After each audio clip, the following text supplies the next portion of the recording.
चंद्रमा जो समस्या सर्वाधिक देता है उसे कहते हैं मानसिक अवसाद, बेवजह का तनाव, डिप्रेशन, साइकोलॉजिकल प्रॉब्लम्स।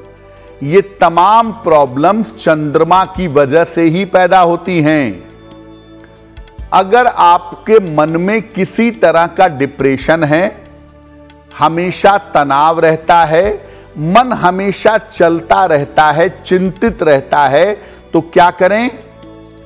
एकादशी का उपवास हर हाल में रखें और कोशिश करें कि एकादशी पर केवल आप लिक्विड लें, फलों का रस, नींबू पानी, चाय, दूध, केवल इसका प्रयोग करें।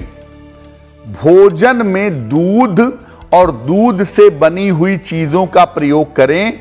खासतौर से दोपहर के भोजन में दही का प्रयोग जरूर करें। और रोज रात में अगर आपके पास खुली हुई छत है जहां जाना संभव है, तो चंद्रमा के सामने ओम श्रांग श्रीं श्रौं सह चंद्रमसे नमः इस मंत्र का जप करें। या अगर बालकनी से चंद्रमा दिखता है तो अपनी बालकनी में बैठ करके ओम श्रांग श्रीं श्रौं सह चंद्रमसे नमः इस मंत्र का जप करें। मेंटल डिप्रेशन की हालत में खान पान बहुत ज्यादा इंपॉर्टेंट होता है।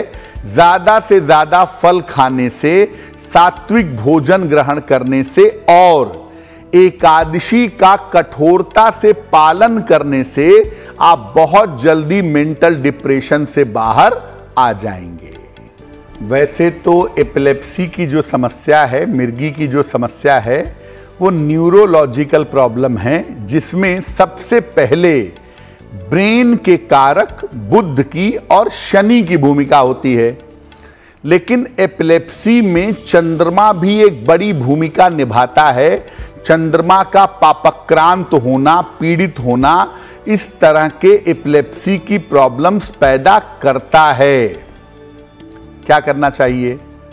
रोज सवेरे जल में केवड़ा जल डाल करके स्नान करिए। जिन लोगों को एपिलेप्सी की प्रॉब्लम है, एक बार में ढेर सारा खाना मत खाएं, पेट के ऊपर जोर मत दें।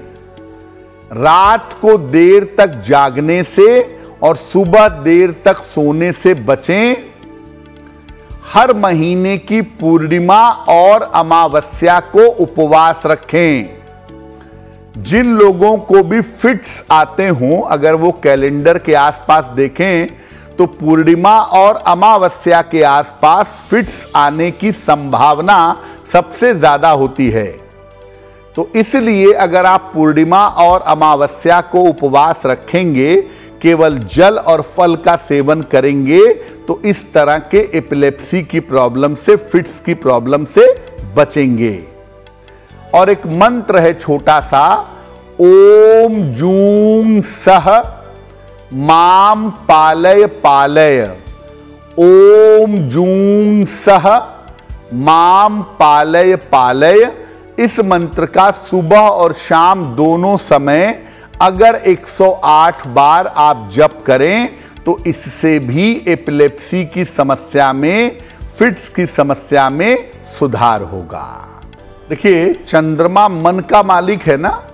क्रोध हो, घबराहट हो, बेचैनी हो, इरिटेट होते हो, चिड़चिड़ापन हो आपके मन में, इन सब के पीछे होता है दरअसल चंद्रमा ही, क्योंकि मामला होता है मन का। तो अगर आपको क्रोध आता हो, चिड़चिड़ाहट, घबराहट या बेचैनी हमेशा रहती हो, मन से परेशान रहते हो, एंजाइटी प्रॉब्लम हो, क्या उपाय करेंगे? रोज सवेरे जल में केवड़ा जल डाल करके नहाइए। जहां तक हो सके भोजन में तीखी चीजों का प्रयोग मत करिए। शीतल पेय, कोल्ड ड्रिंक, चाय और कॉफी, इससे अधिक से अधिक परहेज करिए। अगर आप ऐसा नियमित रूप से करते हैं तो ऐसा करने से क्रोध, घबराहट, बेचैनी, चिड़चिड़ेपन, ये तब तमाम समस्याएं आपकी बड़ी आसानी से दूर हो जाएंगी। देखिए, चंद्रमा की बीमारियों को समझना जरूरी है, क्योंकि बहुत बार चंद्रमा और बुध की जो बीमारियां होती हैं वो बड़ी मिक्स टाइप की दिखाई देती हैं। इसीलिए चंद्रमा और बुध के अंतर को समझना थोड़ा सा जरूरी होगा।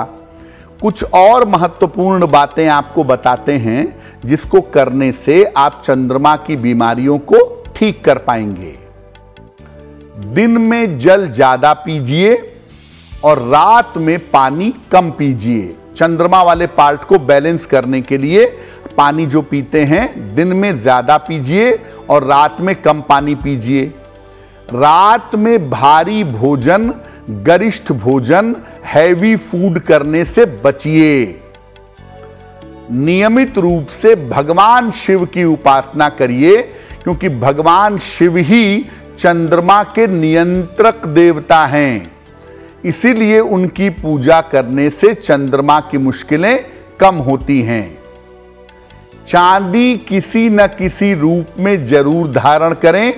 चांदी का छल्ला, चांदी का कड़ा, चांदी की चेन, ये पहनना भी अच्छा होगा। और चंद्रमा को अगर पक्की तौर पे मजबूत करना है तो पूर्णिमा पर केवल लिक्विड ग्रहण करके उपवास रखिएगा, आपके लिए बहुत अच्छा होगा। अगर चंद्रमा की वजह से मन हमेशा खराब रहता है, बुझा बुझा रहता है, डिप्रेशन फील होता है, बेवजह का डर, चिंता, घबराहट, तनाव ये सब बना रहता है, तो आपको एक छोटी सी ट्रिक बताते हैं। वो ट्रिक ये है कि खाते पीते, चलते फिरते, उठते बैठते हर समय अगर आप नमः शिवाय का जप करते रहें, नमः शिवाय के जप पर अगर आप जाते रहें, तो उससे ये समस्याएं बहुत जल्दी दूर हो जाएंगी। एस्ट्रो तक ऐप पर आपको मिलेगा भविष्य से जुड़े हर सवाल का जवाब। डाउनलोड कीजिए एस्ट्रो तक ऐप और चुटकी में जुड़िए इंडिया के बेस्ट एस्ट्रोलॉजर से।